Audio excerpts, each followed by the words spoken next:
why everything's on a no-fly it's zone. harmful. Yeah, it's harmful. He was there, I'm doing the math, Alan Zweibel, in 75 because Chevy Chase was in a sketch with Richard Pryor where the N-word was prominently featured. It was the punchline of the sketch. And that, speaking of sketches you can't do anymore. On national network TV. It was the punchline of the bit. I bet that's easy to find now. We'll talk to him about it. I'm curious because I love old SNL, but it was Chevy Chase was interviewing him for a job, right, or something. Yes. Whatever. And he's like, we need some word association here, and he just started saying racial stuff like porch monkey or whatever, and like Richard Pryor kept getting more agitated and finally dropped the N-bomb, and he goes, "Dead honky." Right. That was the joke, and that was the big. That was the closer. That was a big bit. Yeah, from it was that popular. Season. All right. Well, speaking of that, hurtful things people say. I've always said, I was thinking about this the other day when I was talking to Dr. Drew. I want to thank Rocket Mortgage and Blinds Galore and ZipRecruiter and Castrol for sponsoring the show. I would say to Dr. Drew, years and years and years ago when we would do Loveline, people would say, they would call in, they would say, "Oh, I'm thinking about quitting my job and there's a new opportunity, but I'm not sure because I'll lose my dental insurance." And or they would say, "I've had a girlfriend of 3 years, but it doesn't feel right, and she wants to get engaged, but I don't know if I should do it. It just doesn't feel right." And I would constantly say to them, you have to calibrate yourself. You must calibrate yourself. People aren't going to be able to tell you definitively whether it's a good idea to quit your job and start your own business or drop Becky Ann and move on with whomever or whatever, or when the right time, you want to drop out of college, you want to travel or all the decisions in life. Who are we and who am I to tell you? I don't know her. I don't know you. Right. I bet if I spent some time with the two of you, I might be able to figure this one out. I do kind of tell people, look, if you're asking the question of do I quit my job, I'm thinking about quitting my job, and if I want out of this 3-year relationship, you have 1 foot out the whore. But easy. Now, but I constantly used to say back then, calibrate. You have to calibrate yourself. And then when you think it would be a good idea to quit your job, it's because you think it's a good idea to quit your job. And people would say often, I've had it happen to me along the way. I'm like, why would you do that? Or well, you're leaving money on the table, or aren't you taking a risk? And I would go, but I don't know. And then they go like, well, why are you doing it? And I would say, because I want to do it and I'm calibrated. Right. So if I want to do something, then I'll do it, and it usually works out. But I'm not basing it on a inflated version of myself or a downgraded version of myself or a lucky version of myself or nothing ever works out. Just the most likely scenario. For me, based on what my strengths are and shortcomings are as well. It's all factored in. And you know what people who aren't calibrated say to you? "Ooh, must be nice to just be able to drop everything," because it's scary and they're resentful. Right. So I think it's worthwhile for everybody to try to get themselves tuned up and tuned into themselves. Now, that doesn't mean think you're great, and that doesn't mean bursting at the seam with confidence. That just means a realistic depiction of yourself within your own mind. Yep. And if you're great at something, know it. But if you're not great at it, know that too. Yeah. And then also kind of when you're dealing with people and someone is saying you're being unfair, are you being unfair? Are they accusing you of being unfair? Like, be able to be tuned in, get that radar detector, that radar dish facing north or wherever it goes, or your compass, true north, and really on a daily basis kind of recalibrate, like constantly recalibrate, because people are going to say, you, and then fill in the blank. You're not being fair, or you're being a bad this, or you're being or you're wrong, or your feelings aren't correct, or you should stay here forever and never leave this thing. And I was thinking about it as we always kind of talk about social media and ignore social media, and we're going to have to teach our kids not to engage or to ignore when people are saying negative things. To ignore those, to tune out, block out those negative things. It's not really, first off, it's impossible. you can't just block out negative things. You read about yourself. If you're driving down the street and somebody throws you the bird and calls you a fat ass, I shun you. I shun you in your hand. That's today's version of no fear. So it's impossible. You're going to have some fear. You're gonna see things. You're gonna read things, and if you read enough negative comments that suggest that you have this tendency that's negative, or that you're not this, or too much of that, or whatever it is, if you read a bunch of comments online commenting that you put some weight on, instead of tuning out the negativity, you should step on a scale and kind of go, well, maybe I have put some weight on. You don't have to look at me. I am aware that I put some weight on. No, I don't notice that. I don't see form or color. Or shape. Or silhouette. So if you have maybe, now you don't have to think of yourself as a bad person. Maybe it's time to start hitting the Vinny diet or the gym or whatever it is. It doesn't have. So what I'm saying is we talk about blocking, block out, don't listen. Those are haters. They oftentimes are haters. Sometimes haters have a point. Sometimes they're haters, just haters. And I've kind of realized that everybody needs to start getting a realistic sense of themselves and then applying that to whatever the crazy societal, especially computer age, social media world we're living in. You're going to have to start using it. That shall be your only weapon. And look no further than doing something like the Comedy Central roast.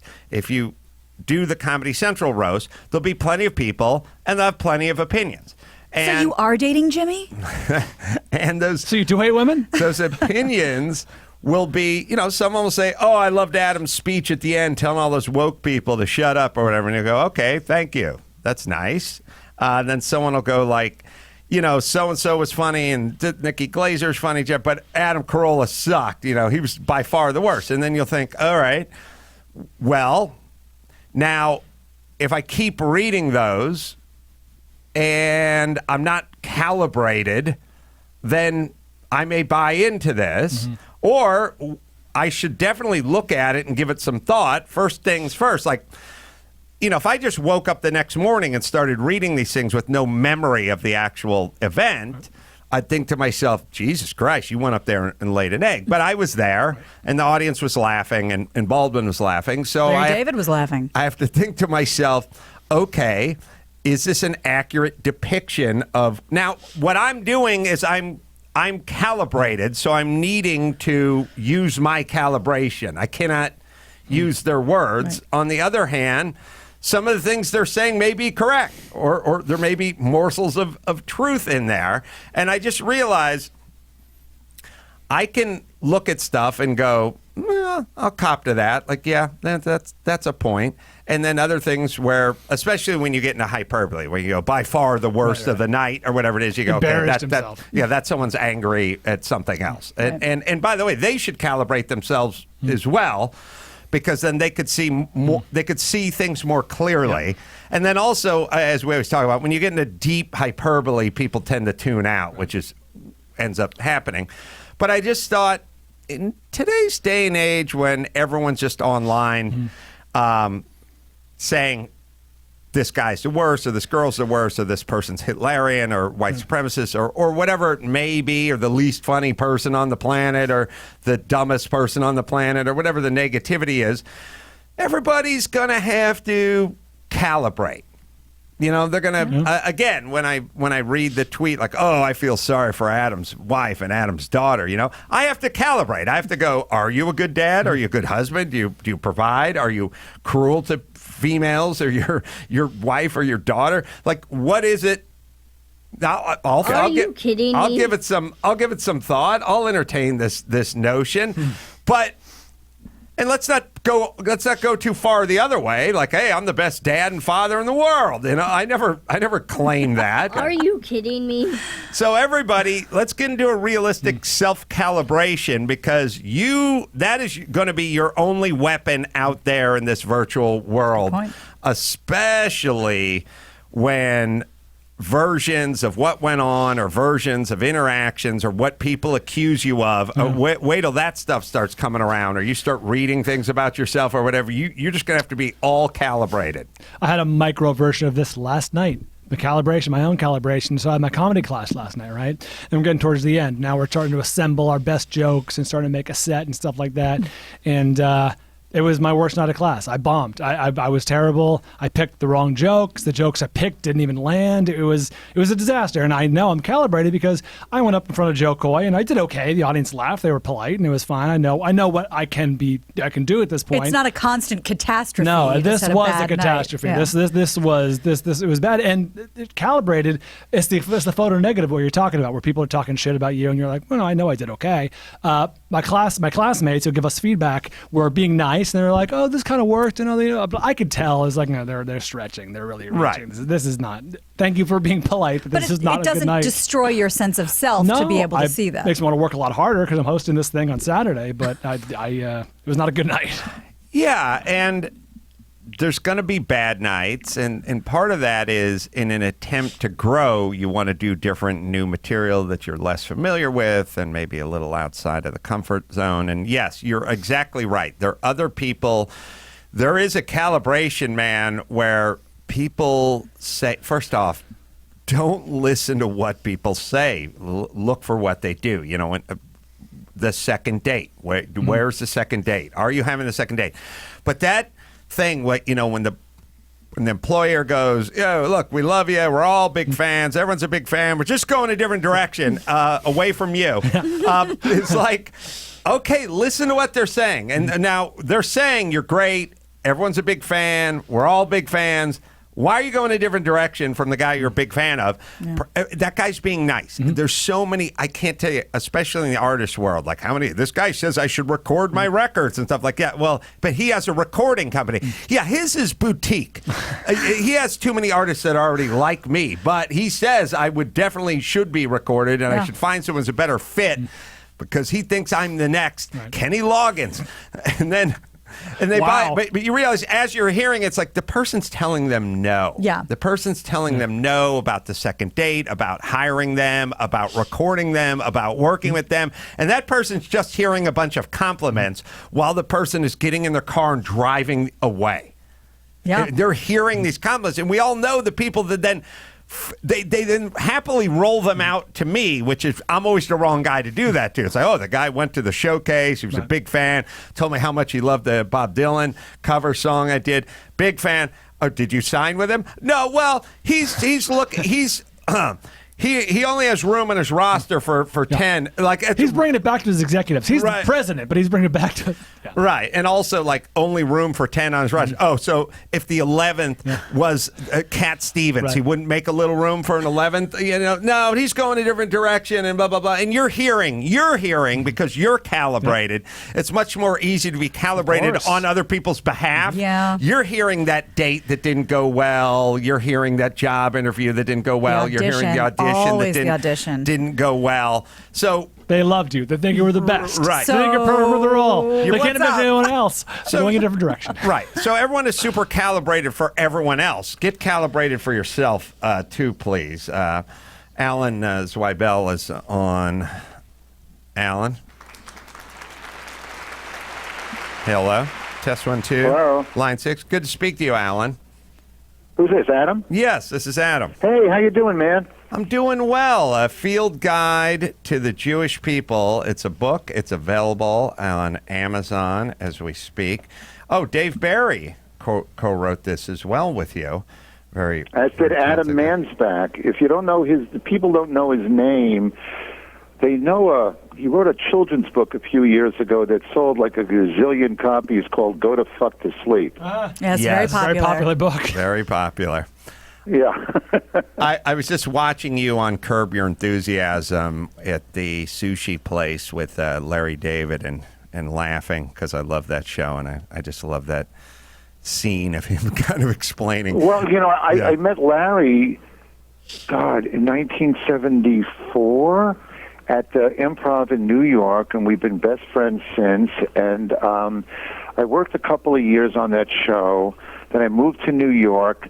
I took my family back east where we were from, and he called me when they were shooting in New York and said, I got a character I think you can play. I said, what?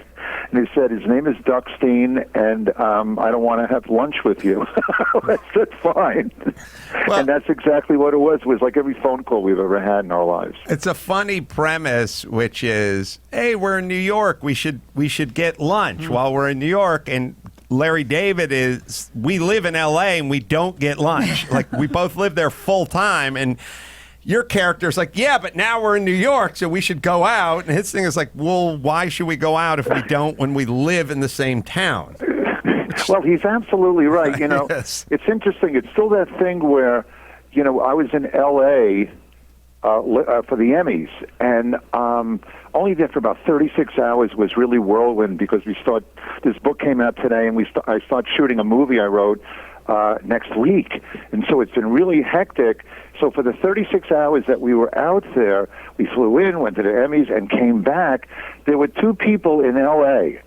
who called and said, I heard you were here. Why didn't you call when you were out here? I said, listen, I speak to you all the time. I had no time to see you when I was out there, but still you were in town. You should have called. We would have done nothing. Yeah, so it's the same thing. I get it. It's more preposterous to say, why didn't you at least call when you were physically 18 miles from my apartment versus 3,018 miles? That's exactly right. The book, A Field Guide to the Jewish People. Tell me all about it. Well, a couple of years, Dave Barry and I have been writing for a while together. We wrote a novel called Lunatics, and Adam Mansbach. And that book did very well. And then Adam Mansbach, I met him and wrote a couple of children's, young adult books with him. And I introduced him to Dave. And he grew up being a huge Dave Barry fan because his dad was a newspaperman in Boston, and he grew up reading Dave Barry's columns all the time. So the three of us hit it off, and we decided to do something together. So a couple of years ago, we wrote a parody of the Passover Haggadah, and it was called To This We Left Egypt, and it sold really well, and we wanted to write together something else. So we said, okay, let's expand it a little bit. So we wrote a field guide to the Jewish people, who they are, where to find them, what to feed them, and it's originally, the publisher wanted it to be called How to Jew, and we said, no, that sounds real bad, and my guess is that that's not going to work. And so we came up with a field guide to it, and it's a lot of fun. If you go through the whole religion, all the rituals, all of the history, all of the symbols, and we teach you what they are and what it's all about. Obviously, we made up the whole thing. I have a thought, which is Jews, they write a lot of comedy, they perform a lot of comedy, and they're in a lot of comedy. And you kind of go, all right, well, there's a motivating factor for everything. Like, Jews used to do a lot of boxing in the 20s and the 30s, a lot of Jewish prize fighters with Star Davids on their shorts, and now they don't do it anymore because they don't have to, and the blacks and the Mexicans do it because they still have to. The groups that don't have to don't do it. So it was passed on to the next oppressed group. Yeah. Whoever's doing the worst, you guys fight, and we'll gamble. The rich people will gamble on you. So it's kind of always been that way. Point, go, we don't have to fight anymore. That's right. And then the sense of humor stuff is sort of like, well, okay, there's sort of this ongoing joke about Jews not being great athletes, and in Airplane there was a pamphlet like greatest Jewish sports legends. It's running joke. All right, fine, but you still want to get laid. You see where I'm heading here? Like, I don't know how much pussy Larry David would be pulling if he worked as a roofer or he drove a forklift. You know what I'm saying? Well, I think you're. I never thought of a roofer, but I think you're absolutely right. I think that there's a luster that guys have when they can make people laugh. You know, it is. We're not really good on the trombone. You know, and right. We're not really good. Let's say when it comes to guarding the net in hockey. Right. But if we can get up there, either through our writing or stand-up or movies we make, and we can generate laughter, I think that there's an aphrodisiac there. Right. So in a way, all right, I'll do the opposite. I've always said my physically gifted friends, and I think we all understand this, the big dumb jock. The guy's just a physical beast. He looked like Gronkowski in the 11th grade, but that guy couldn't string thoughts and jokes and things there. Once in a blue moon, you meet some sort of whole package guy. That's The Rock or somebody like that. But for the most part, those guys aren't great talkers, but they look great in their underpants. The Jews... Oh, yeah, and they wear that black T-shirt, and it looks real nice. I get it. The Jews may not be great on the gridiron, but they overcompensate, and maybe that's what's going on. I mean, maybe that's thus the physical prowess part that's a little bit lacking has probably been overcompensated for in the talking, joking, and writing department.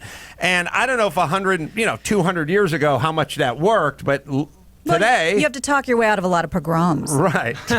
Well, that's absolutely right. I think we learned to sprint during the pogroms, okay? That's right. Sprinting and maybe ducking and cowering, okay? But the sprinting part was good. And then you had a guy like, who was that guy? Marty Glickman, who made the Olympics, and he was a Jew in 1936, ran with Jesse Owens. But it's few and far between.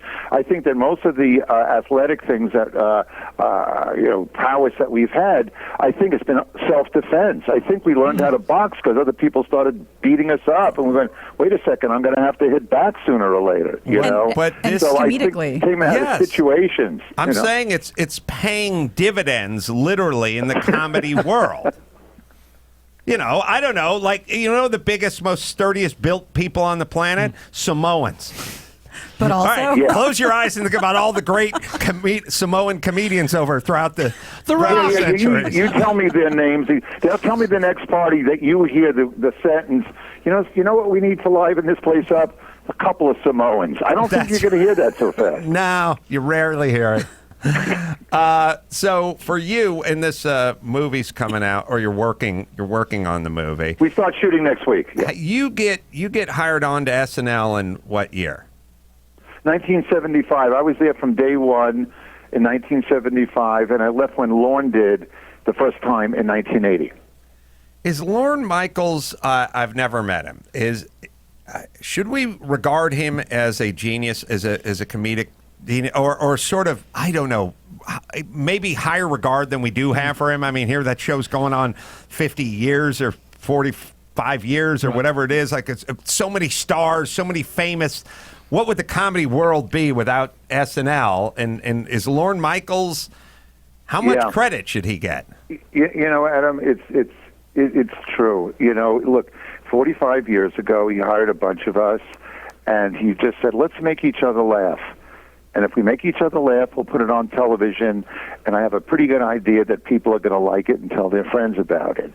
And here we are 45 years later. He was he accepted that Emmy again the other night, and his genius is probably manifold. One is like keeping that show on the air with every time you think that it's, starting to list this way or that way, somebody, Kate McKinnon comes along.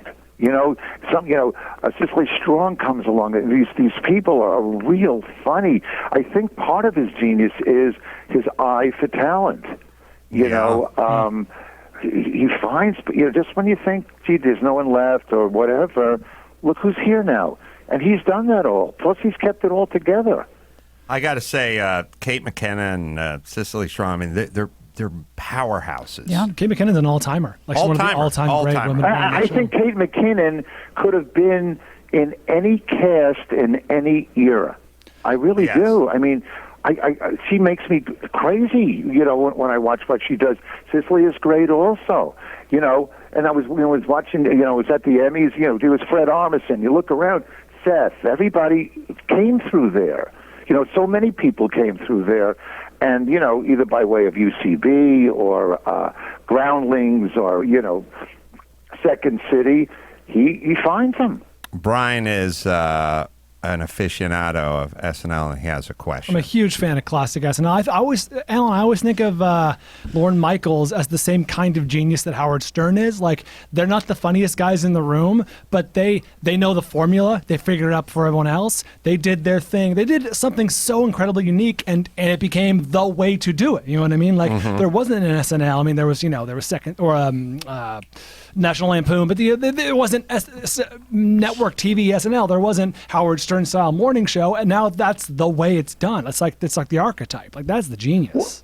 Well, I think that that's a very good observation. But you know what's interesting? The 5 years that I was at SNL, now mind you, this was a million years ago. Lorne was really integral in the writing. Okay, I don't know how it is now because, I saw who got up there. There was a whole legion of producers and everything. I think the buck still stops with him. And but back then, he created a palette where the samurai could exist in the same 90 minutes with a soft piece about a girl's slumber party. Do you know what I mean? And when he first started the show, and we said, what is this? I looked around the room. I saw Michael O'Donoghue, who founded the National Lampoon, Ann Beats, who was on the National Lampoon with them, Franken and Davis, who were a comedy team, a guy named Tom Schiller, who did documentaries, Chevy, who had done very little TV, Aykroyd and Belushi. And he said, this will be a comedy variety show. But he went on to further explain that means it will be a variety of different kinds of comedies. Mm-hmm. So what he always had an eye for was different kinds of voices, different kinds of expression, even of the same things, and somehow found a balance of it. And back then, he was real funny. I see him a couple of times a year, and it's all fine. And he just did a really big favor for me and Billy Crystal for our movie. He helped secure a location for us that we really wanted, and he had influence at the Museum of Natural History, and he did a big favor for us. So, it's all very pleasant, but, I don't know what the day-to-day is at this point is what I'm saying, but I know what it was back then. Yeah, I think in a weird way we file him under a sort of like a Dick Clark type character, like, he's spinning the records, but he's not making the records, but he's famous, but he deserves much more credit than the guy who just pulled everyone in and is pulling the records. A field guide to the Jewish people, and it's available now on Amazon, and you can bookmark us and click through as well. It just helps. Alan, hey, when you get to L.A., let's not have lunch. You know something? The next time I'm there, Adam, I promise I won't call you. Thanks. Okay. Alan Zweibel, everybody. Thanks, man. Hey, thanks for having me, guys. Sure thing. Yeah. Yeah, it's funny, you spend a lot of time thinking about, Chris Farley was so funny, but you don't think about what's going on behind the scenes for all those years. But you know what's and who found Chris? Yeah. But that's the thing. He has the magic finder. He has the magic picker. But Lorne doesn't come across funny. He doesn't appear in sketches. You don't see him crack up in public very often. He seems like a very serious dude, and he corrals the most amazing comedic talent on the planet. Would we know the name Chris Farley if it wasn't for Lorne Michaels? Do not know. Maybe not. All right, Gina has something. I have an interesting piece from my family, which is so I interviewed for Take a Knee. You can download that. I don't know. You could just go to amcroll.com and click that. I don't know. Any podcast app, I'm sure. I interviewed my brother-in-law, who my sister remarried, who was her boyfriend for when she ran away when she was 14 and a half. Whoa. And then had a little 37-year sabbatical. Took a break. And then then married him as a 50-year-old woman. That's quite a love story. It's an interesting story. My God. Yeah, so it's a kind of a crazy, and also, I also had this weird encounter, which is in the Take a Knee, which is I ran into him 10 years ago at a Pollo Loco in like Burbank. My sister's got 3 kids and is married to an architect, and he like comes up and he goes, "Hey man, remember me?" And I'm like, "No." And he's like, "I'm your sister's old boyfriend," because they moved into my dad's house at some point because my family's like goddamn mess. Well, because they're pretty tight. Yeah, Tight-knit. and he's like, "Hey, tell your sister I said hi." And I was like, I'm not gonna tell my sister their marriage and their kids. I'm not gonna go That's tell what the her. creepy guy says in the movie. Tell your sister I said hi. Right. It's a threat. So Tell your sister I'll be seeing her. it was a very interesting. He's a very nice guy, and it was a very interesting conversation. He was just a street kid, and my sister, because Dr. Drew always says the only reason any girl ever runs away is when there's like sexual abuse, physical abuse, or like drug abuse. Otherwise nobody runs away. Right. I was like, there are other reasons. There's a fourth reason. You don't know how bad my parents are. Like, you don't know how fucking bad their parenting was. And he's like, could fall in the category of abuse, right? he's like, yeah, but he's like, no one runs away. They run away from sexual abuse. Okay. Like, they run away because they're trying to get away from their stepdad Right. comes into the room every night and they climb out the window. Right. Like, they don't come back. They don't. When you have a house over your head and running water, You tolerate. you end up just sort of hanging out. But my parents are so bad, and my dad's such a neglectful dad, that my sister physically ran away at 14 and never really came back. At 14. Wow. At a Buck certain trend. at a certain point, came back only under the To get her jeans. with the provision that she could just live in a garage and not go to school with her boyfriend, Wow. who she met on the street. Sure. Progressive. Yeah. So I got And the this first. is the boyfriend, and then they This married. is the boy. 37 years later. 37 years. Damn. Yeah, I don't know. Some of this will be redundant, but I'll play you Ray, who's. Do you feel like you got a little more insight about your sister at that time, who you did not live with because she ran away? The insight is, if you are unlucky enough to grow up with my parents, if you're very cursed small enough sample to grow size. up with my parents, that's right. According to the male wiring, you can take it. You just leave all the time and wrestle with dudes and play sports and eat at other people's house and then sleep at their house and then wrestle with them again. You just get people in headlocks and ride your BMX bike and never come home. If you're a female, that wiring doesn't work for my parents because you need some attention, Right. some focus, some something, Support. Some support, yeah. like something which they don't give. So I just hung out, but I didn't really hung out. I didn't hang out. I just went to Ray's house and ate dinner. My sister physically left. What happened with the architect? They get divorced? Yeah, they got divorced, and at some point, Ray circled back. Swooped in. He's biding his time. Remember me? I'll play you the first clip. This is the Runaway clip. This is from Ray, who's, by the way, he has a country album. Wow. Hell Yeah, yes. R.W. Roldan is what he goes by, and you can check that out. You just Google it up, find it. He's a good country singer. All right, here's the first clip. You met my sister when you were both sort of runaway teens? Yeah, we were on the streets as kids and met each other. What year is that? 1977. 1977.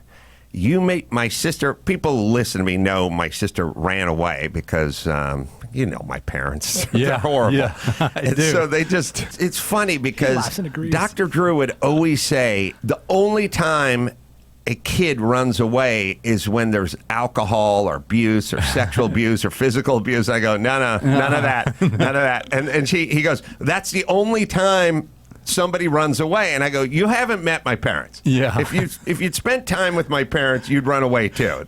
So she meets you literally on the street. Yeah. So later on, they move. This house we lived in was my dad's A-frame in the valley with the dirt driveway. And it's like this $12,000 house, and there was a garage, but it wasn't really a garage. It was like some kind of structure that was off the side. No air, no water, no bathroom or anything. A shed. But she just let them live in the shed, and so then she moved home, but she didn't go to school, and then she just lived with her older boyfriend in the shed of my dad's junk house. Permissive. Yeah, well, that's You're saying there weren't a lot of rules in the household. no, I could do whatever I wanted. The plan was, as long as you don't ask for money or anything else, food or anything else, you can go do whatever you want to do. It's a kind of a narcissism, I guess. But anyway, I'll play a clip about, yes. Before you do that, do you know how he ended up on the street?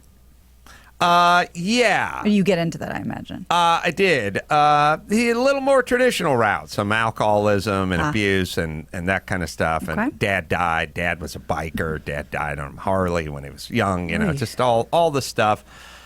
All the stuff that ruins families. It was all there. He was cleaning and had a heart attack. Of course. That's how he died in the Harley. I'll play you living. So then they moved into my dad's garage.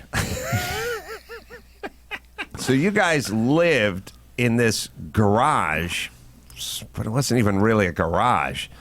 It was a loft above the garage. It was this little triangular shaped loft that you climbed a ladder to get into. But that's where that's where we lived at one point. And Lorne was supposed to be in what grade at that point? I think she was supposed to be in like ninth or 10th grade at that point. She was like 15 years old. Jesus Christ. Yeah. My family's such a fucking mess. That's basically like Natalia's preparing to bounce any month now. Can you imagine? Oh, boy. Man. But don't worry, her white privilege kicked in just a couple months later, man. Back on top. Then I'll play the part where they reconnected after 30 years. So how then did you reconnect and then marry my sister after 37 years? You know, I had met you, and you said, oh, she's married to this guy, this architect, and they have 3 kids, and they're in Topanga. So for years, I was always doing work in Malibu and stuff, and I would drive through Topanga and think, I wonder if I'll see her sometime, you know. Mm-hmm. And one day, I was looking on Facebook, and for years, I had this picture of her.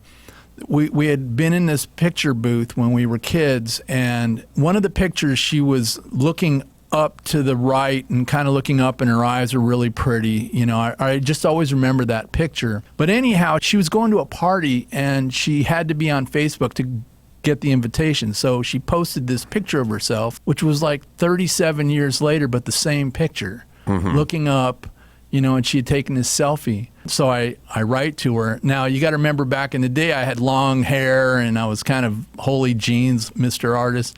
So the next thing she sees me, I'm wearing a cowboy hat and writing country music. And so she goes, what? ... And I didn't know what the hell ... meant, you know. So, oh, what does that mean? Like, you know. But anyhow, we started talking, and as she said, and I agree, time stopped when we started talking again. Wow. Crazy story. Sweet. Now, also, the reason I hate my parents is it's not, I wish they were alcoholic junkies. They were college educated. Yeah. They were like educated, fucking normal, educated people. That's the thing that makes it insidious. Like they went to school. Well, the ability. The ability. Like they could have been parents. They went places and went to college and like had degrees and stuff. It's just, oh God, when families are fucked up, oh boy, Jesus, God. Just give it 37 years; it'll work itself out. Anyway, what a goddamn story. So anyway, I thought I'd share that with you. Let's see. Can I show you something real fast? Yeah, let me tease it for 1 second. Let me hit ZipRecruiter. Hiring's a slow process. Cafe Altura's COD Dylan Miskowitz, I think that's how you pronounce it, needed a director of coffee for his organic coffee company, but was having trouble finding qualified applicants. So he switched to ZipRecruiter.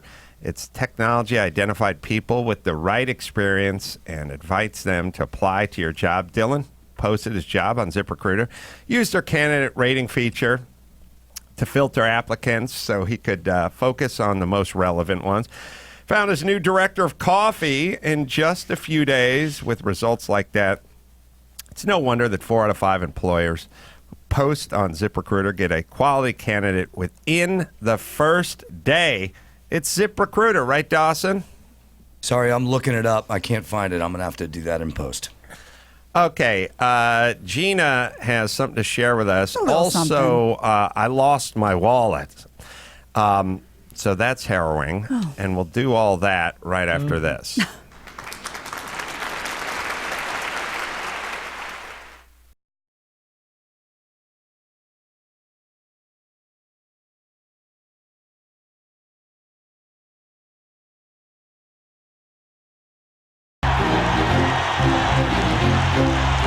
And now, Alcoa presents Definitely Not a Jew on the Adam Carolla Show.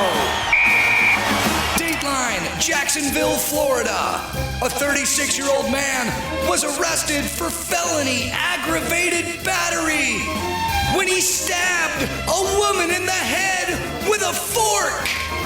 The man was upset that she had undercooked his baked potato!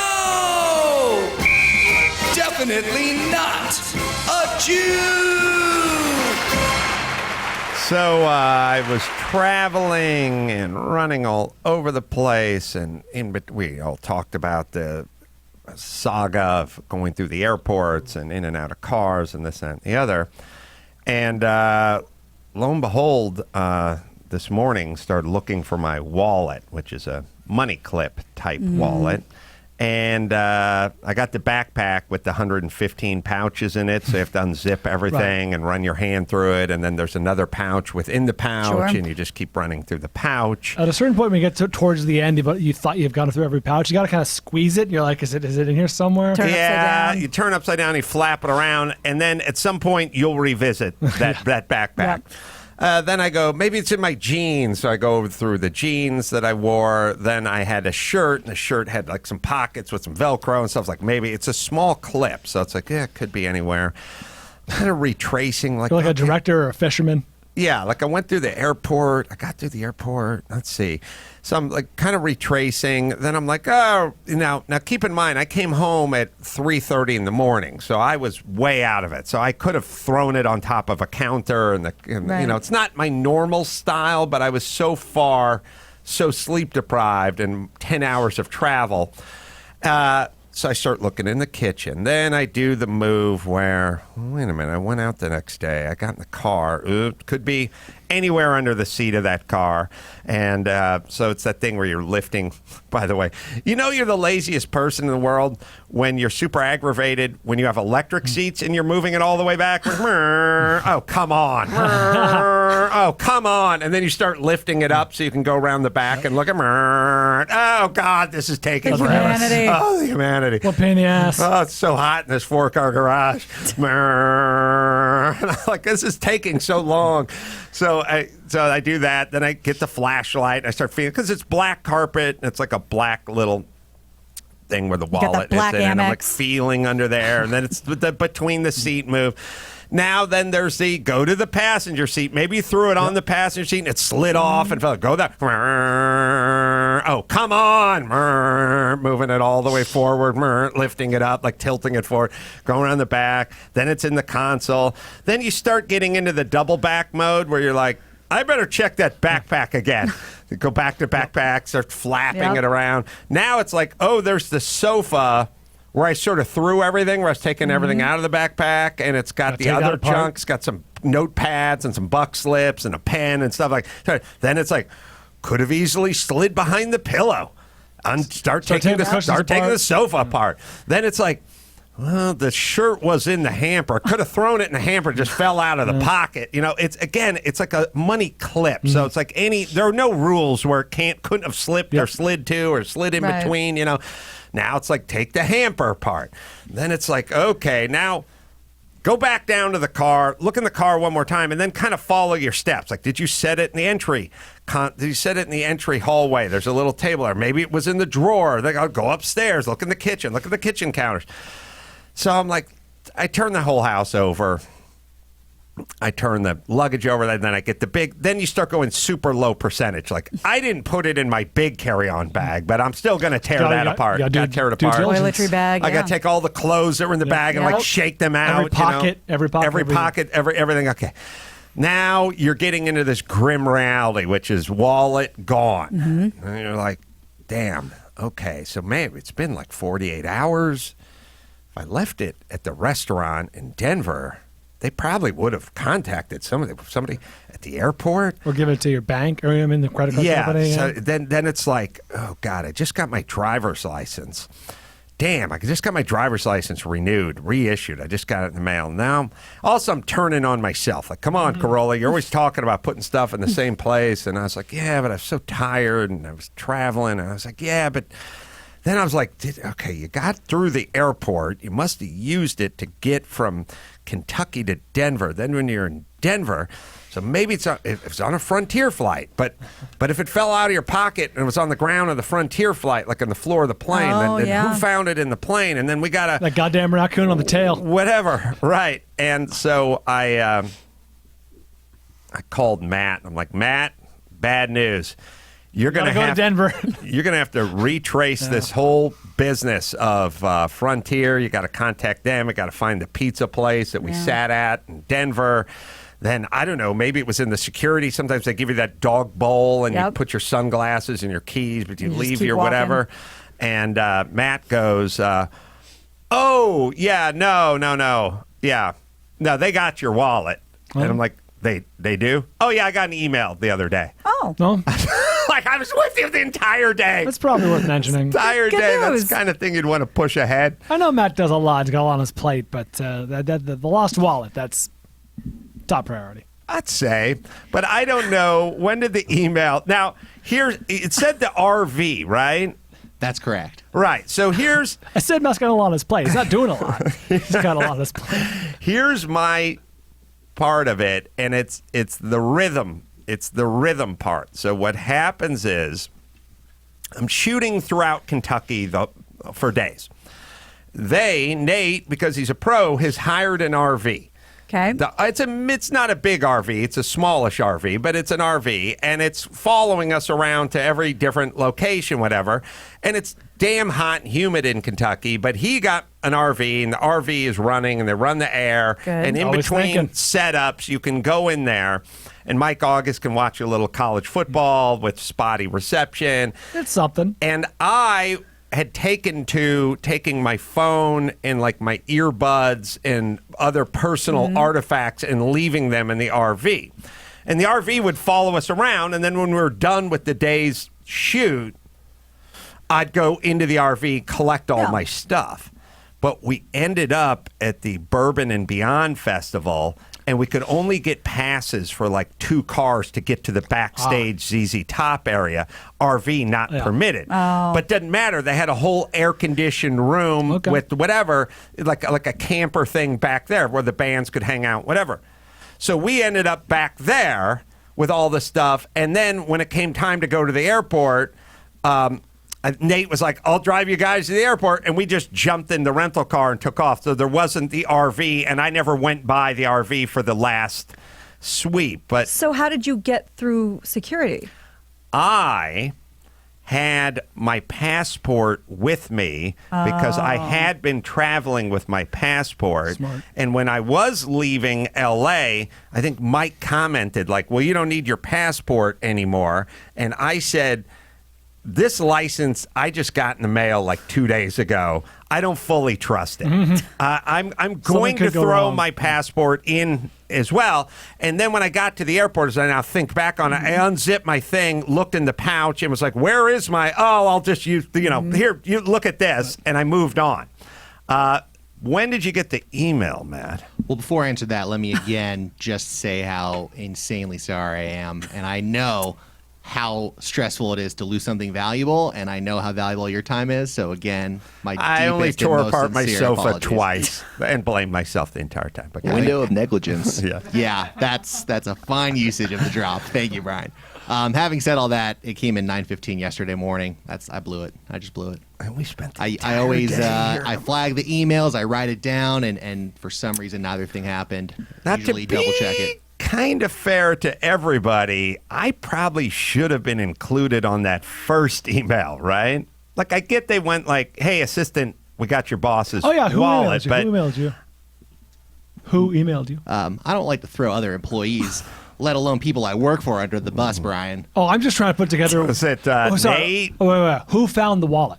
Coincidentally, Mike August on line 6. Oh, All right. Wait, who found? Where'd you get that Mike email? August. Oh, I thought that Mike August? August okay. emailed me. He was emailed by this other guy. Oh, I thought some the venue other or some guy, airport or something. The other guy probably could have included me and Travis. Travis. Travis. Mike probably could have included me as well. I don't want anyone other than me taking responsibility for this. Yeah, but it's true. And I left it in the RV, so I take responsibility as well. But goddamn, I tore my house apart today. All right, Mike August. Capital One just called. You're in for the campaign, but not anymore. Got to have a wallet. What's in your wallet?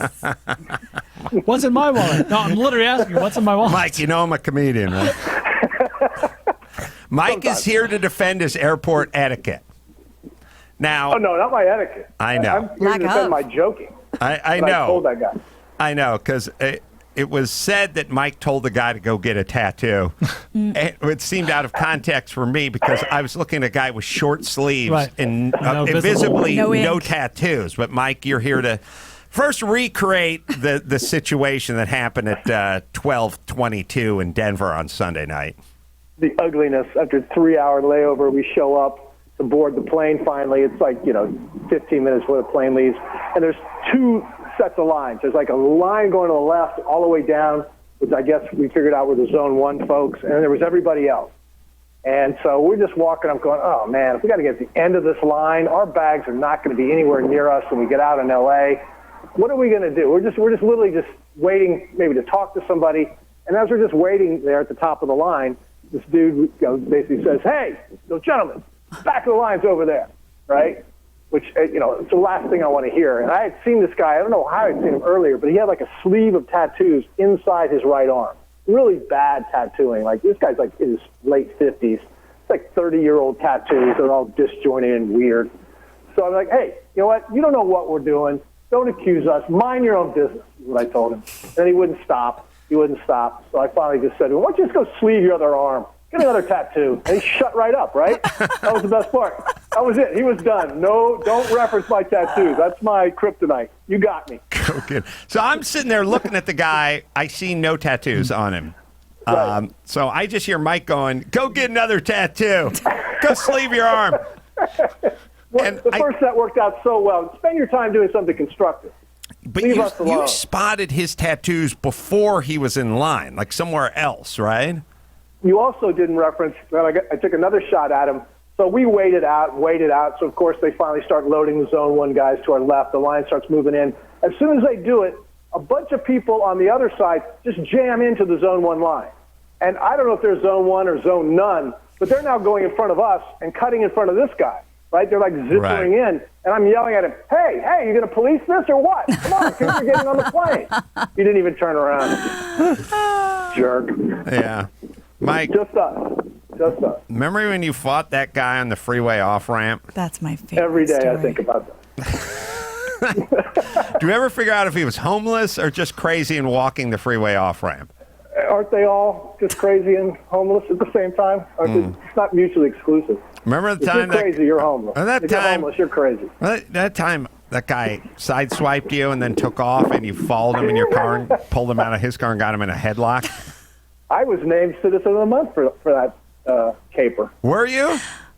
No, Jimmy faked me out. Remember? Oh yeah, Jimmy cooked up a fake city council thing. You can go online to this day. There's a YouTube video of me in Jimmy's office.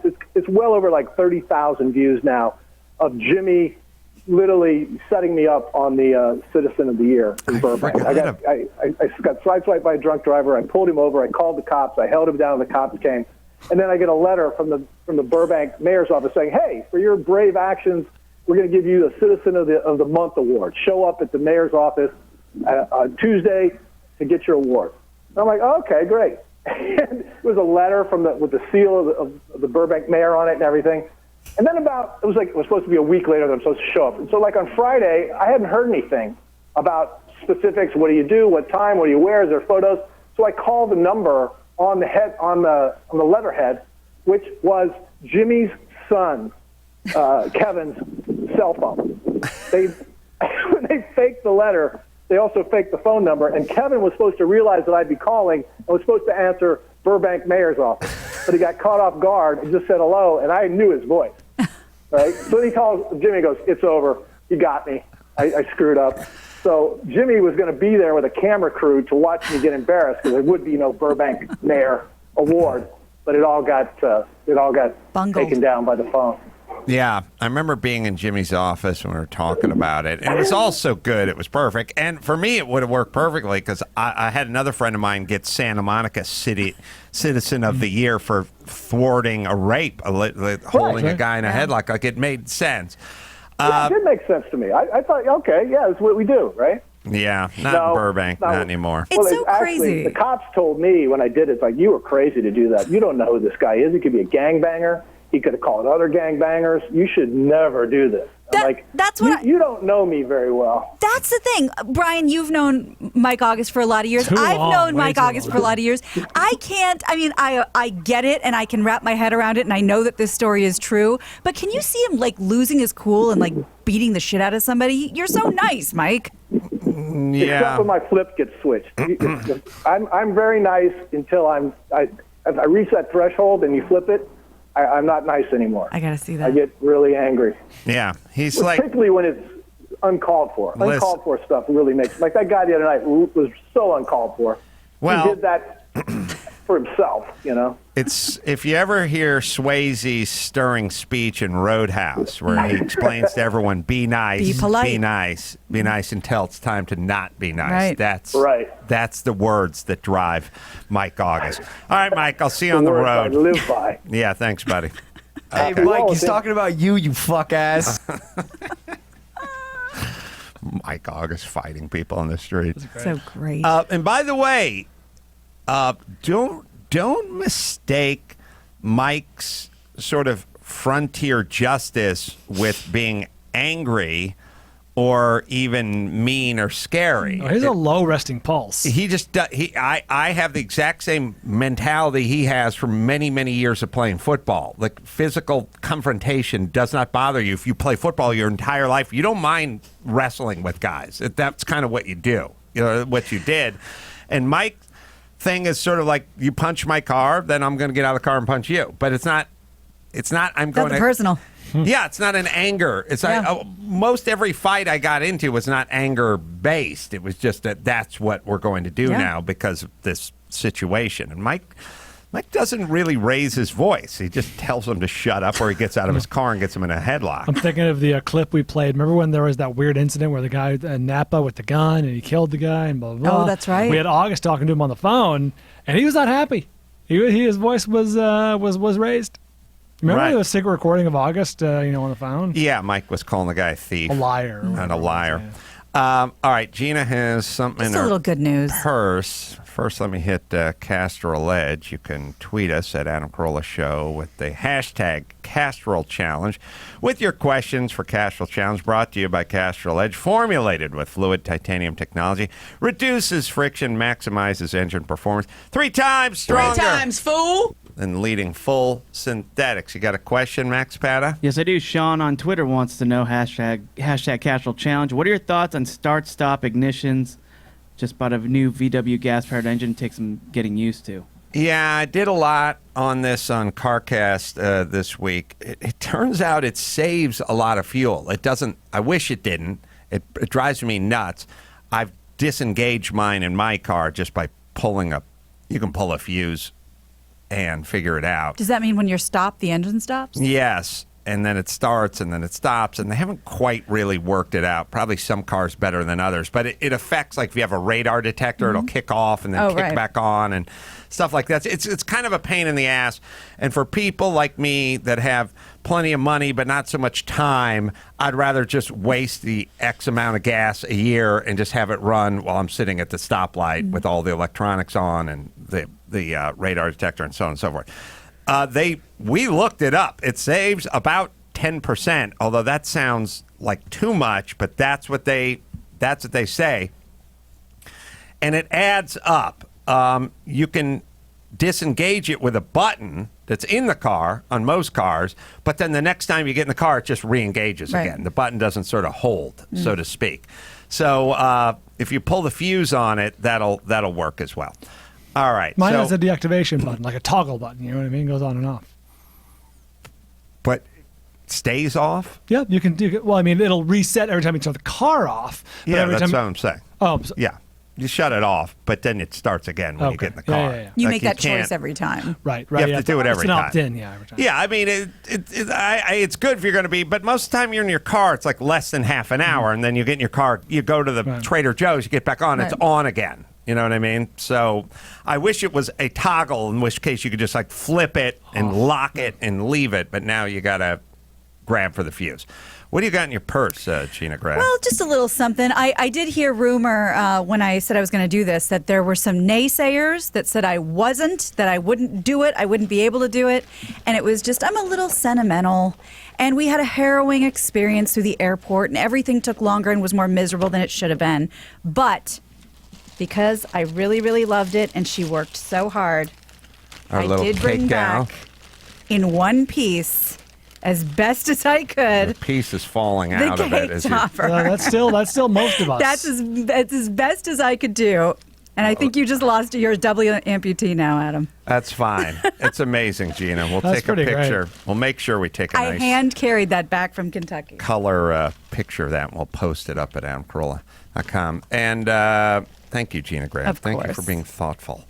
All right. Let's see. We have we got news. I got an unprepared clip about 3 minutes long. Where's this from? Portland?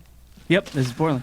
Play that. I'll tell you guys tonight, 10:30, Comedy Central after South Park. You can watch the new Crank Yankers. I guess me and Aubrey Plaza and Tracy Morgan are going to be on tonight, as far as we know, Max Pata. That's what they're all saying. Who's Aubrey Plaza? Do I From know Parks her? and Rec, of course. She's very recognizable. Very dry humor, big eyes, pretty girl. Funny people.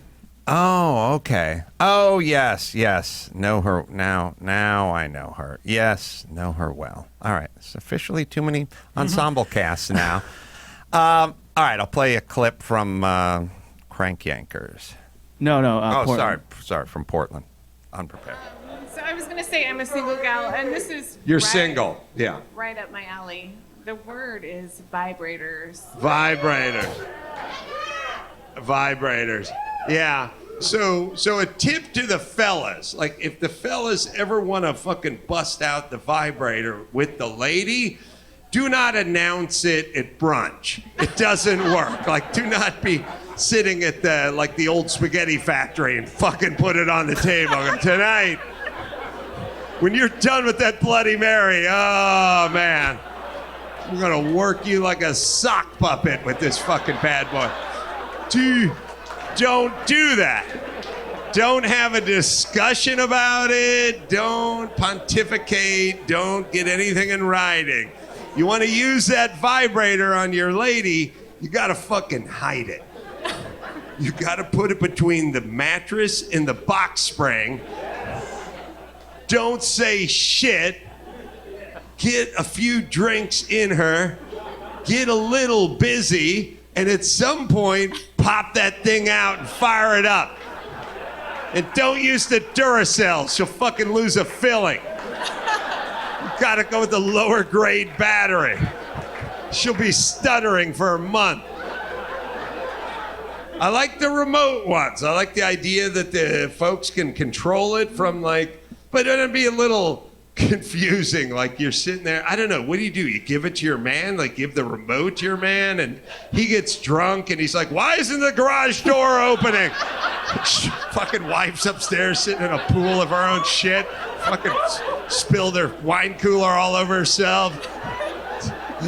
She's like, I'm watching Locked Up Abroad and I'm coming at the same time. What's going on? He's like, fuck this garage door.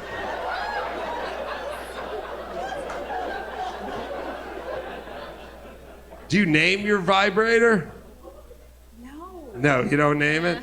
Guys name their dick. Vibrators. Your collection. I gotta switch it up. Oh, I like that. You have more than one. Yes, I do, and I don't want to get them confused, so they're right. names, yeah. Right. Now, what do? You just have one of those glass containers the barber has with the blue liquid in it, just sitting on your nightstand, and you're like, No, it's the top drawer. What day is it? Under top there. drawer? Yeah, I don't want to give away too much info because my brother is here. Oh, that's But yeah, it's that's weird. You stash those in there. There's two things. Never look for shit in a woman's room because you will find that cache of vibrators. I don't know what's protocol. Like I know, I'm not a gun guy, but if you go out and use a gun, you have to clean it and oil it and fucking break it down and put it back. What's the vibrator move? Just one quick slide under the arm and. Yeah, what is protocol, Gina? Make sure it's dishwasher safe. Oh, really? Oh, silicone. Yeah. Non-porous. I remember when Ron Jeremy gave me his dick in silicone. That's a friend. And I was like, what do I need this for? And then I thought, well, I can't throw it away. It's like $60 worth of silicone. And, I like Ron. So I was like... Make a lot of spatulas. I was like, well, it's like rolling around in my car. So I just brought it upstairs. It's for the best. And at some point I put it in my closet and put it on a shelf. And at some point after the cleaning lady was there, it was moved to a different location. I was like, okay. It's a sign. Yeah. Also, that thing It's where a you go message. do I need to sit down and sort of explain this, or should we both just pretend this didn't happen? Oh, she's telling her friends in Spanish what a fucking pig I am, right? But you're pervert. It's weird. And what's she has no context. No. There's no context. Here's a massive, I'm sure she just thinks it's been in his ass the entire time. Why so grande? Yeah. She doesn't know it's Ron Jeremy. Doesn't know anything. No, you don't understand. It's Ron Jeremy. There's nothing. That wouldn't help. I can't explain that away. Gina, turn that towards Adam. Why did the cake topper make you Lieutenant Dan? Extremities don't travel well on a plane. You are a double amputee, and I lost my arms. All right. Let's see. We'll take a quick break. We'll come back. We'll do the news right after this.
News with Gina Grad. Breaking viral, all those crazy Trump tweets. Give me news with Gina Grad. Trouble in the Middle East. Celebrity drunk meltdowns. Deep news with Gina Grad. The news with Gina Grad. Well, TMZ reports that the wife of Shark Tank star Kevin O'Leary has been charged with driving their boat carelessly in the fatal boating accident they had last month, but the other driver was also charged with a crime. So TMZ learned that the Ontario Provincial Police, the OPP, charged Linda O'Leary with, quote, careless operation of a vessel. O'Leary's boat was on Lake Joseph August 24th. When it slammed into another boat, it killed 2 passengers. Oh, she's not down with OPP. You know her. Mm-hmm. TMZ says the OPP obtained 5 videos from cameras trained on the lake, and they concluded she was driving 17 miles an hour around 11:30. That was apparently not a safe speed. But they also charged the other driver of the boat as he was allegedly driving without his navigation lights on. Police tell TMZ that Linda's alleged crime carries a max sentence of 18 months in jail, $1 million fine. Boating is sort of the ATV, 3-wheeler, 4-wheeler on water, which is a sense of safety. Yes. Oh, yeah. When there's not really safety. Yes. You feel alone if there's boats everywhere. You feel like, this is I'm in my flip-flops. Like, no one puts a helmet on when they get on a thing. No one's like, hey, be careful. It's a lot of like, hey, crack a beer, put your flip-flops on, play some Jimmy Buffett. They don't really realize that there's a lot of accidents, a lot of banging into each other, and a lot of folks going where they shouldn't go. And it's this sense, again, when you hop on a dirt bike, a 2-wheeler, and it's like a 250 Honda, it makes a lot of noise, got big knobby tires. It like looks scary. You don't have that sense of you can just sit on it like a 4-wheeler and put your kid on your lap and start puttering around the campsite. And I think the same thing with boats kind of happens with the ATVs, and that you drive them around for a while, sort of safely to normal speed and stuff, or jet skis or ski-doos or sea-doos or that kind of stuff. And then at some point, same with the 4-wheeler around the campsite, you go, let's see if we can pop a little wheelie here. Let's see if we can get into this a little bit. You get this comfort zone real fast, and the next thing you know, you're running into somebody. Remember those professional baseball players that took the boat out on the river and like went over like a low cable or something? Their heads, I don't know, they're beheaded, but they were like severely killed. Yeah. A few years ago when I was in Pismo Beach, we went dune buggy racing, in those huge dunes, and it's so fun, and it has the roll cages and stuff. You have to sit there through an almost hour lecture about what not to do. And there is a good reason for that, because you go over a hill or you go too fast and that thing just eats shit. Yeah, there's a sense that when you get into a real race car or motorcycle or dirt bike, there's a kind of respect level. And when you get onto a boat or an ATV, you're like, give me a beer, let's go, And I think that's where the trouble begins. Yeah. So we'll see what happens with that. Of course, obviously, they're going to fight it. Well, Joker, the movie, is expected to be a box office smash when it opens, but it won't be playing in a particular theater. The movie, which stars Joaquin Phoenix, I think you know where this is going, Brian. Yeah, as the supervillain. It will not be screened at the Century Aurora and the XD Theater in Aurora, Colorado. I was just thinking about that today. The site of what are they going to do? Yeah, the site of the 2012 mass shooting that left 12 dead, 70 injured. The shooting took place during a screening of The Dark Knight Rises. The theater has since been completely remodeled, but the memory of the tragedy is still very fresh for people. Some people are afraid there's going to be a copycat. They just don't want to screen it. What? I get it. That's the Joker before Batman, or how does that work? Is that an origin story of sorts? This new movie coming out is about the origins of this Joker character, directed by Todd Phillips, director of Old School and The Hangover and a lot of comedy movies. I like when directors break out or stretch out and do a little drama if they're known for comedy or vice versa. The trailer looks great. It's a great trailer. I didn't know Robert De Niro was in this. Yeah, he plays sort of a Jimmy Kimmel character. Oh, like a late night host. Late host. Yeah. But funny. Yeah. That's why I said sort of. Right. I said sort of. He didn't play.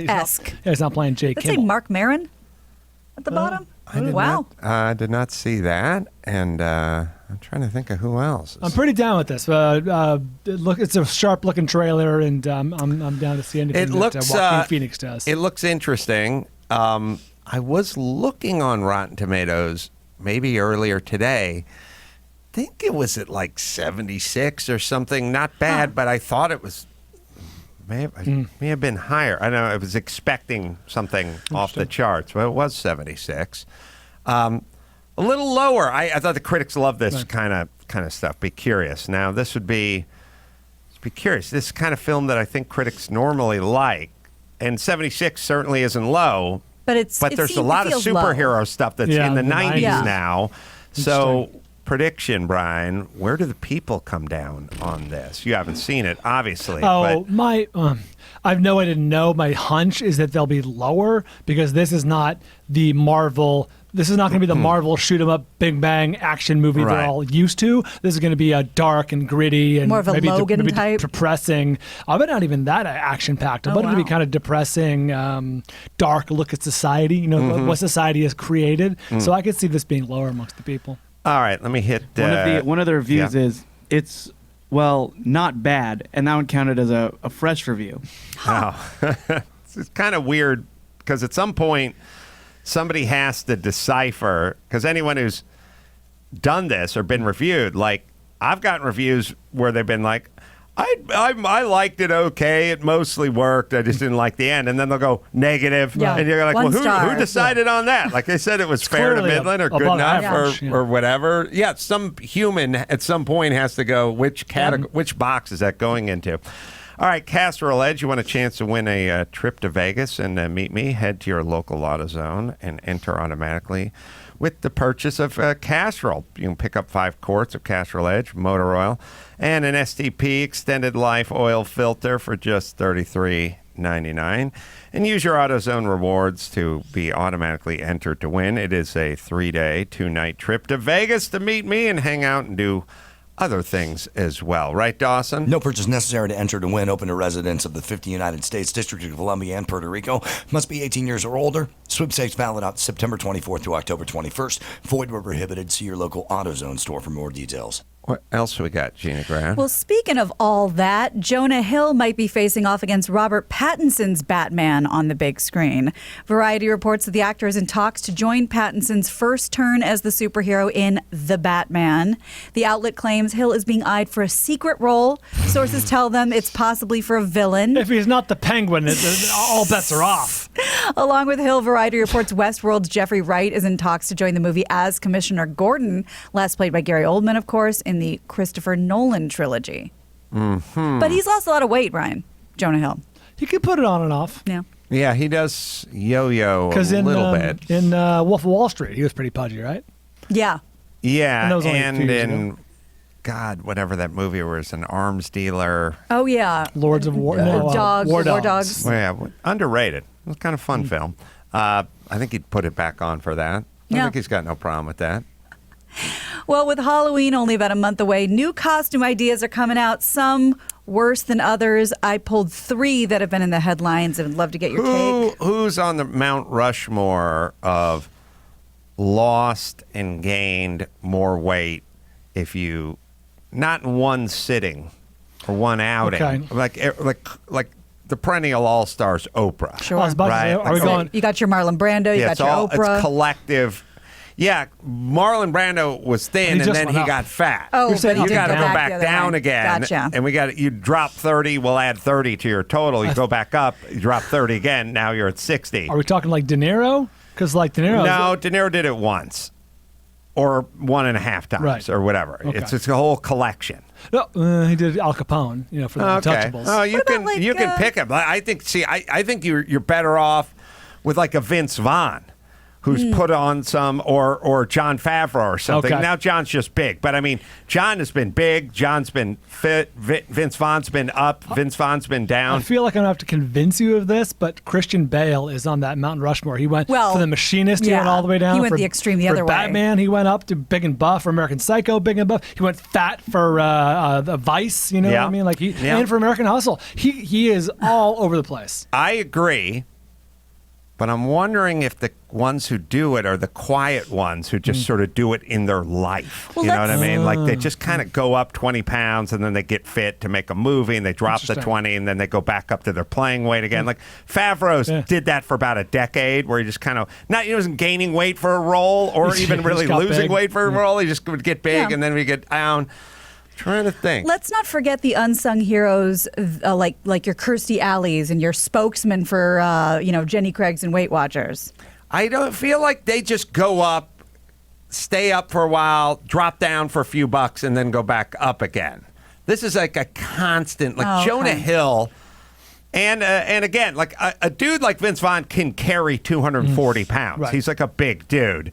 And then he can get down to 210 or 205, whatever. I'm talking about just like Jonah Hill, I figure, like, just been doing this for the last. Wow. There's a little Seth MacFarlane who did it. He was up, he was a little heavier, and then he kind of went down, but he kind of stayed there.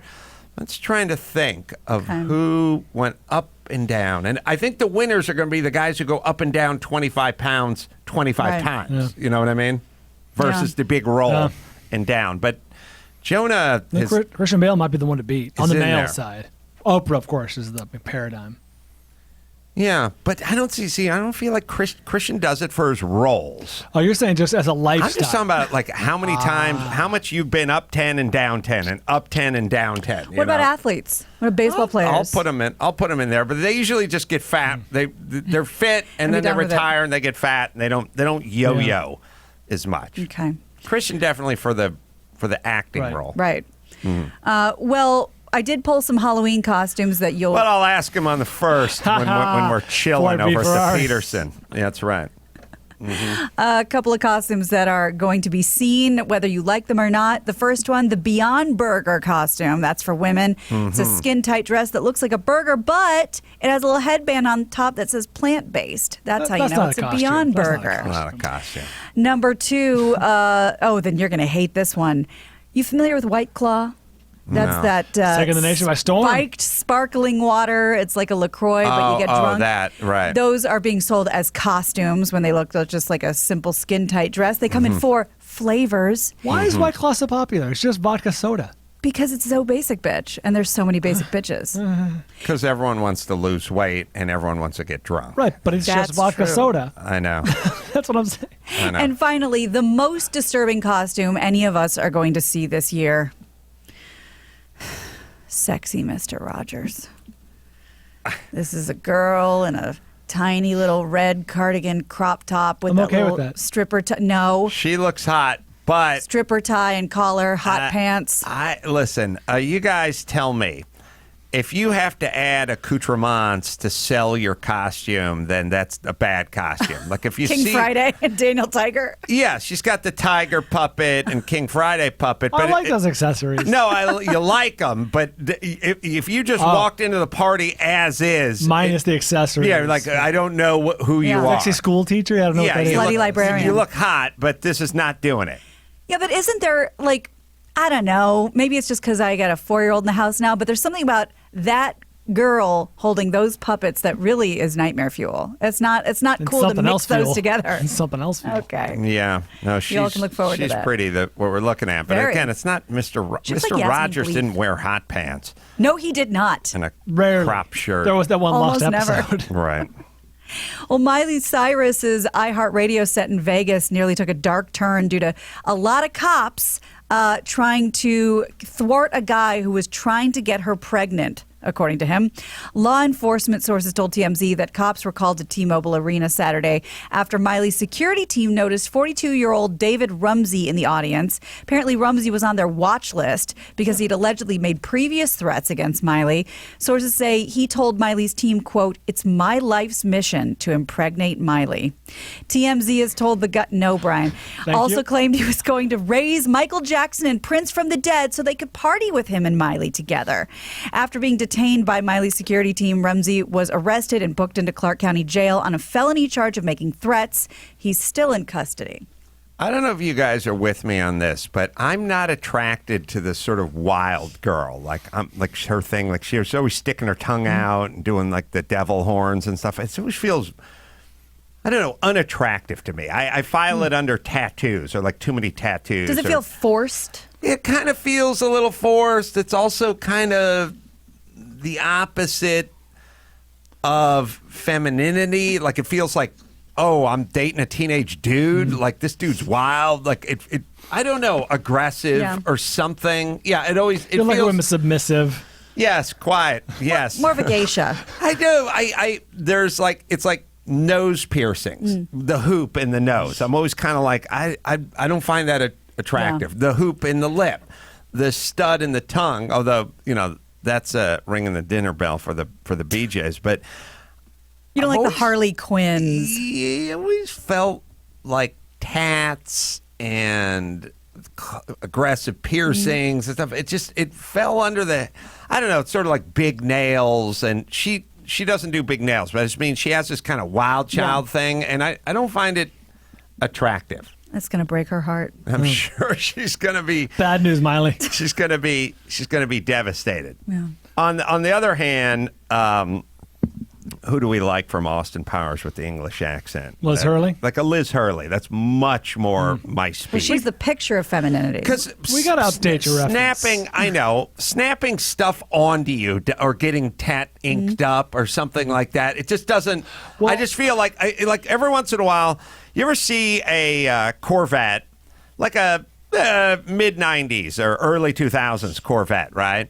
And you see the Corvette and you see the person has stuck a bunch of aftermarket sort of junk on it, like a weird thing to go around the bezel and the rear tail lights and exhaust tips. And it looks just sort of like they took this car, which is fine, and they tacked stuff onto it.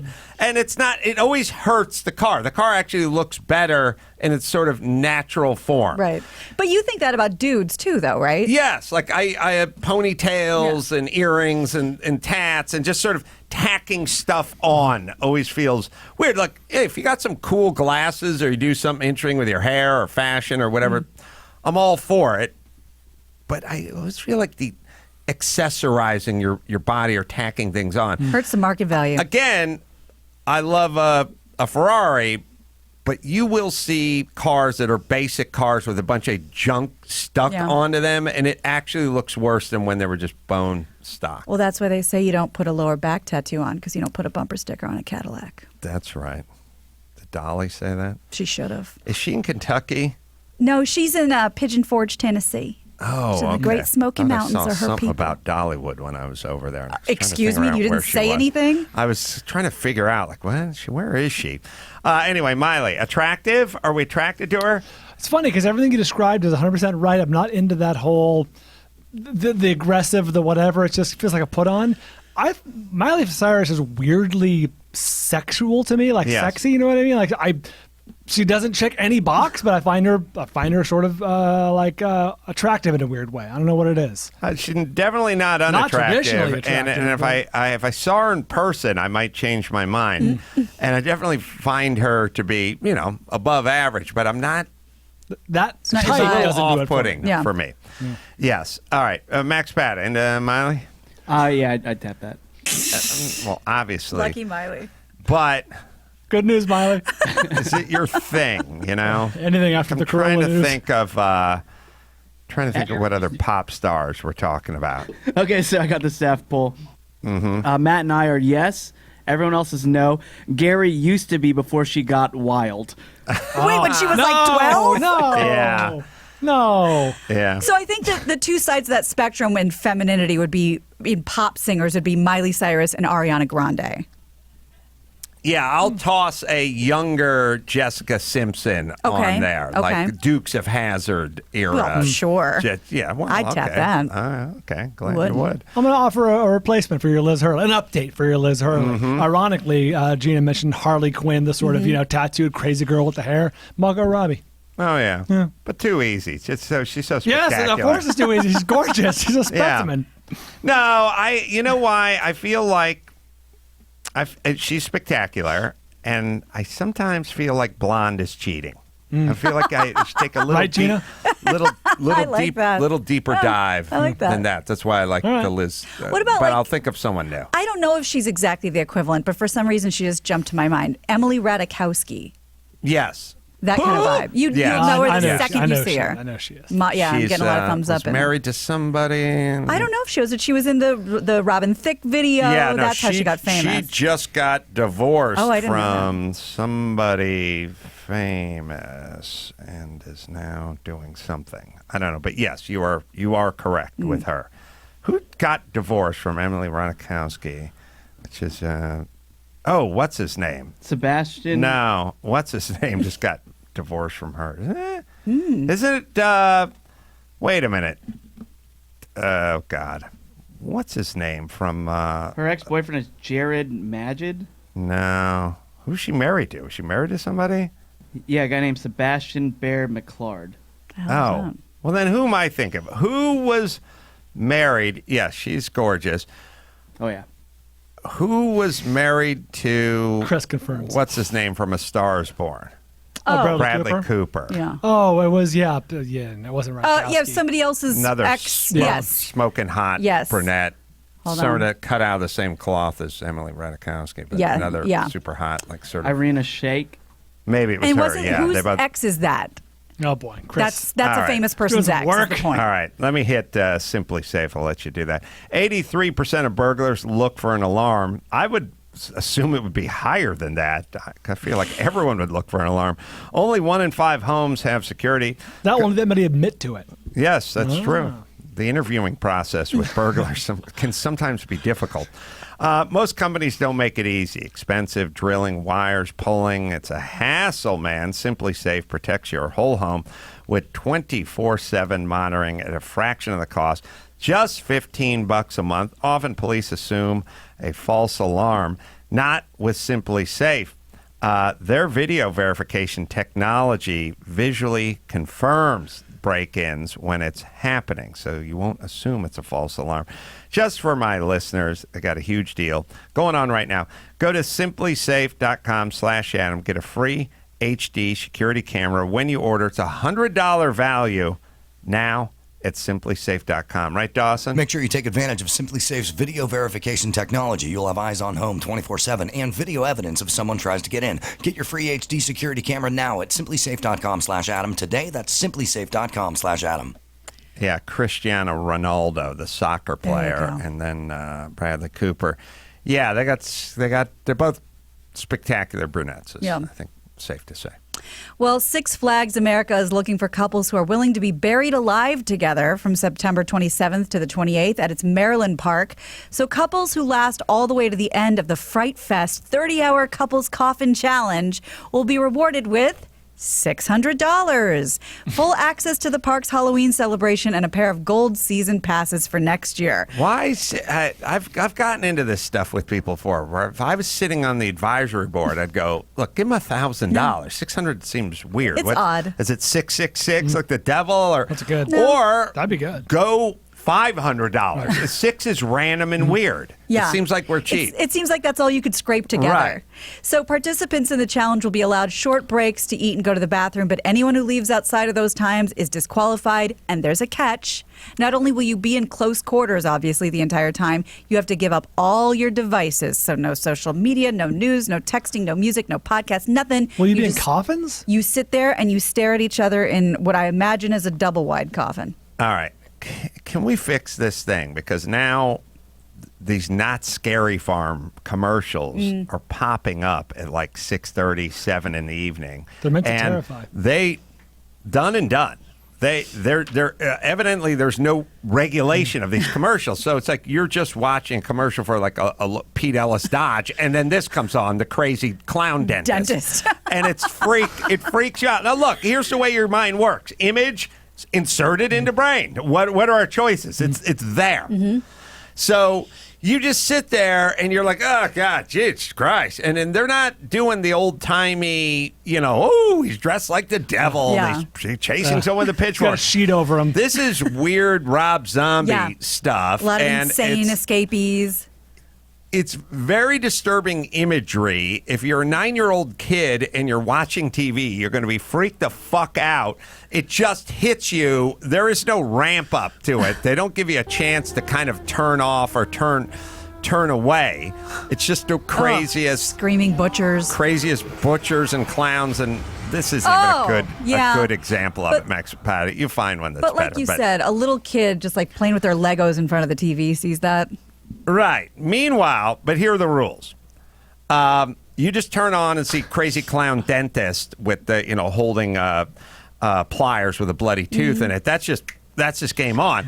The next commercial, we're celebrating Modelo beer, but we can only show the people toast. Yeah. You can't drink up a couldn't beer, show them no. take That's a sip. irresponsible. You can crack. You can tell the guys are talking. They're going over their old war stories, and at some point they toast. But there's a federal regulation against seeing the person consume the product that they purchased. Kids could have nightmares seeing someone drink a Corona. This thing of like.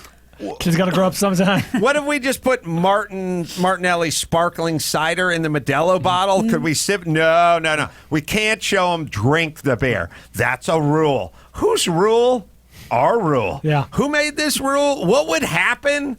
What other product are you not allowed to use? I looked this up recently. I'm pretty sure it's a self-imposed rule at this point. all because self-imposed. It was like a carryover from like the 50s and 60s when you couldn't show that. But now there's just sort of like a self-policing, like, we won't do it. Well, what year is it? You deal with a network, and they're like, "Well, you're doing a sitcom." Okay. You could have a guy hold a cigarette, but it can't be lit. You could have a guy hold a cigarette that was lit, but he couldn't. He could have a lit cigarette, but he can't smoke it. He can have a lit cigarette, or he can hold a cigarette pack.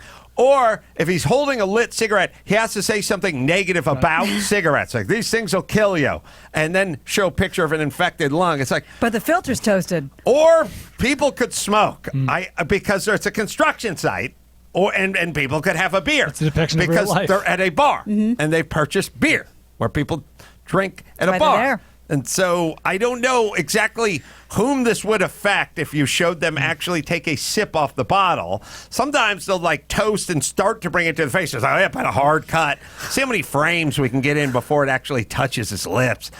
But then it's right to Crazy Clown Dentist. Yeah. And speaking of... What is it? Like, what year is it? What's with our rules? Who does this? And here's what I would say to Modelo or anybody else. Just fucking do a commercial where the person drinks it. Let the chips fall where they may. See if the feds show up the next day and kick your door into your fucking factory. You know why? Because nothing ever happens. They just go on. There's no complaint letters. The feds do nothing. The ATF doesn't show up. There's nothing. And what statute or guideline? How is it? You tell me the rule you broke it. It's weird. All the weird self-imposed stuff. It would probably get attention, too, like social media. Like, this too hot for TV. They drank a beer. You know what I mean? Like, it would become a thing. Beer. Makes me want to see more Schmidt's Gay commercials. Another thing you can't do on SNL anymore. Oh, we have another commercial where if you got a big thirst and you're gay. Schmidt's Gay. I hate this music. No way. No way. If you're 9 and you're if you're 9 and you're watching that shit, you just plots yourself and had a bad dream that night. And they run that shit in the middle of the day. They run that shit at 6 in the evening. Yeah, that's no good. I have no idea what any rules are anymore. I don't even know why we have rules and why they don't apply to this and why do we impose them on ourselves. I have no fucking idea what's going on. Scary, crazy clown versus firefighters taking a sip off of Modelo. Like, what the fuck? Yeah. We're so weird. I mean, I'm sure if you went to other places that like, well, we follow Sharia law. I'm sure you could find dumber than us. But this is an atheist approach. Like, we're supposed to just be pragmatic. Yeah.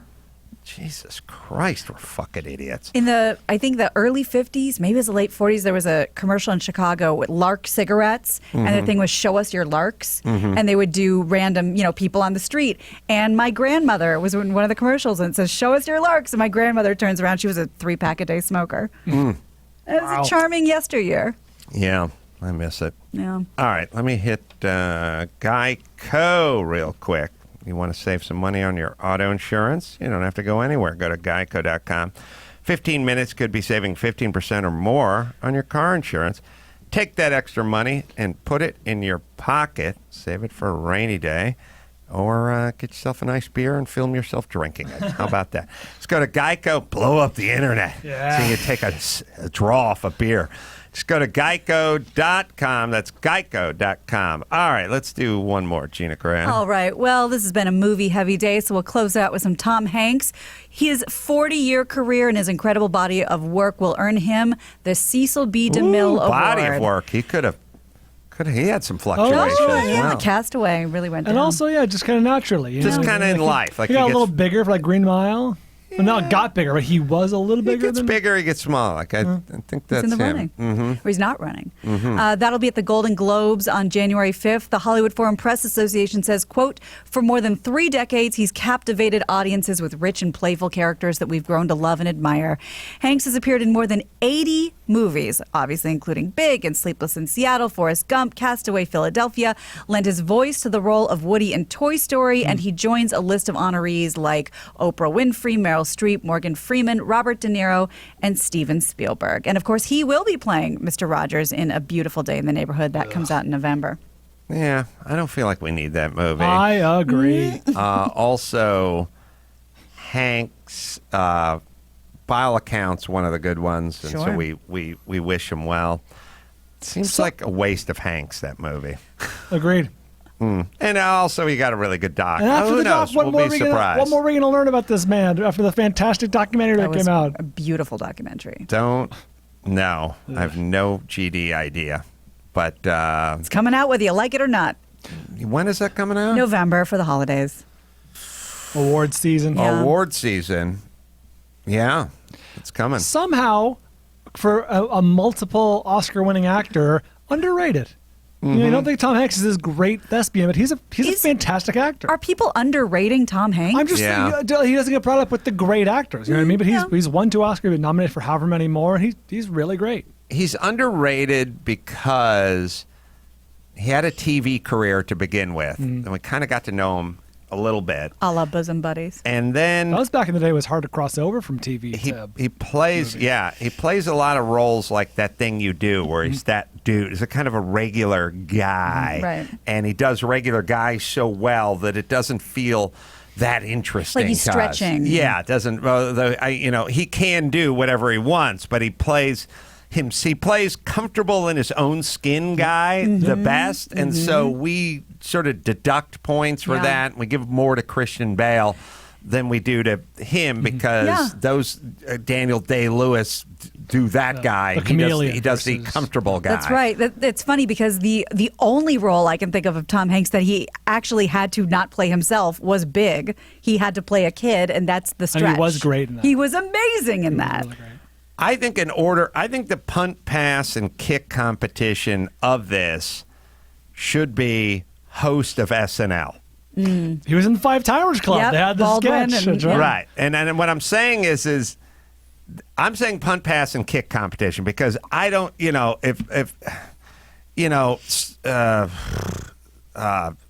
what I'm trying to think of, like whatever. First off, a lot of it is the director, depending on what movie you're doing. But this is just same cast, same director, same writer, same group, and then you show up, plugging you in, and you're playing all these different things, and you're doing a monologue, and it's on the fly. There's not a lot of prep time, and some people hit it out of the ballpark, and other people not so much. Yep. And I think in a way, to put somebody up in the pantheon of great actors, you'd have to say great appearances on SNL. You have to conquer that hill. Oh, Gina, lest we forget, you mentioned Tom Hanks' range. One of our favorites, Cloud Atlas. That's he played right. 6 characters. That is absolutely a dead-on great call. Yeah, a lot of people hated that movie. Should I see it? Hard to say. Brian and I love Vanilla Sky and Cloud Atlas. So all right. it depends Should if you're I into see that. Cloud Atlas first or Bone Tomahawk? Bone Tomahawk. Not Cloud Atlas. I don't think he's going to sit through Cloud Atlas. I'm in the minority of guys who didn't like Bone Tomahawk, but that movie's like 85% of Rotten Tomatoes. It's like people love it. Bone Tomahawk sucked. I tried about 20 minutes of it. I'm in the and minority, it just didn't work out for me. I don't like it. Why do guys love it? Because it's It's gory. genre bending, A lot of and you know people what I think mean. it's a Western.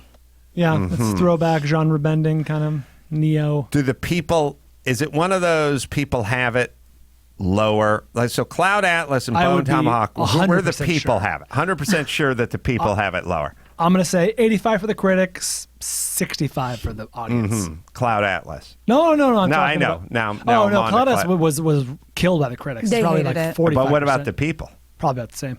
Okay.